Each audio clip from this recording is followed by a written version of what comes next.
सतनाम का जड़ी का पीने का अर्थ है। सतनाम क्या है? सतनाम वो बात है, वो विचार है, वो विचारधारा है, वो ज्ञान है। जिस ज्ञान को हमें पीना है तो श्रवण द्वार से पीते, यहां से कान से जब पीते हैं, उस ज्ञान और गुण और ज्ञान को जब हम धर लेते हैं जीवन में, किसी के प्रति ईर्ष्या द्वेष नहीं करना, सहज भाव से जीना, यही तो सतनाम है। किसी को अपशब्द ना बोलना।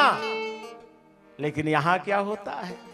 मां है, बेटी है, बहन है, भाई है, हमारे जुबान से इतने गंदे शब्द निकलते हैं, इतना गंदा विचार निकलता है यदि आपके जुबान पे, तो ना तुम भगवान को मानते हो, ना तुम ईश्वर को मानते हो, ना अल्लाह को मानते हो।